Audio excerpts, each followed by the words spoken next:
In my last video, I shared some reflections about slowing down your pace. And today, I would like to speak about how listening really works hand in hand with slowing down your pace. And what I mean by listening is when you meet your horse, when you come together with your horse in any way, are you really present with your horse? Are you really there with your horse? Engaging completely with your horse? Or are you allowing your mind to wander, to get distracted with the mental chatter in your head? I think we can all relate to not having, I think we can all relate to the sense of not having enough time or enough hours in a day to get everything done. And so going to the stable becomes another chore or another sense of duty, another box to tick off our to-do list. And what happens is that because we feel that we don't have enough time, and listening requires time. It requires slowing down time. It requires slowing down our mental chatter or quieting our mental chatter. And when we don't do that, then there is a pressure to perform because we have to kind of cram everything into one training session and compact everything into this space of time that we have or that we have dedicated to our horse. And the problem with that is that not only do we put ourselves under pressure, but we put our horses under pressure to perform in a certain way because we have created this expectation of the thing that we have to work on or the thing that we have to get done during that training session with our horse.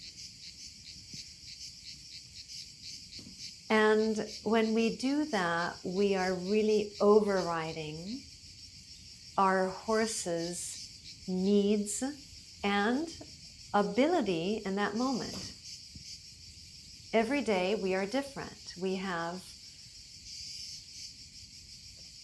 We may not be able to give as much in a particular day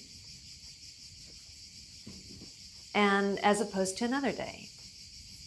And this is the same with our horses. So our horses are not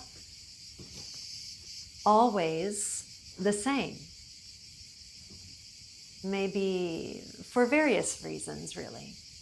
But when we are not listening, when we are getting or allowing our mind to wander, then we are not receptive to our horse's needs and our horse's silent language. And I found this quote that I really liked.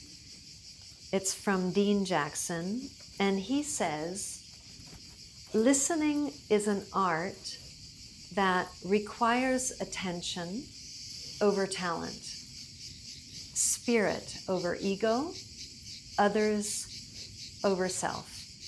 And I really like this quote, and I think it really speaks to what is often missing in the horse world, because there's a lot of, when you look around, maybe when you've gone to the stable, and just take a moment to look around and just see how often people do things out of habit and the way that people interact with their horses. out of habit, kind of in a almost mechanical way. And we've all done it. I've done it so many times. And so I really like this idea of cultivating attention over talent, yeah? Cultivating, or we could even say attention over technique. So what is more important? The need to perform, or the possibility or opportunity to have a deeper connection and communication with your horse? So I have a question for you. How often do you really give your horse the time he needs, or the time he deserves? So I would like to invite you, as a kind of a practical suggestion, the next time that you go to the stable, or maybe you have your horse, maybe you're fortunate enough to have your horses at home. But in any case, anytime you come together with your horse, I have this practical suggestion that I would like to share, and that is to not use your words to speak with your horse. Don't speak with your horse. See if you can be present and work with your horse in a silent way, almost in a meditative way. Yeah. See how that works for you, and if that changes something between you and your horse.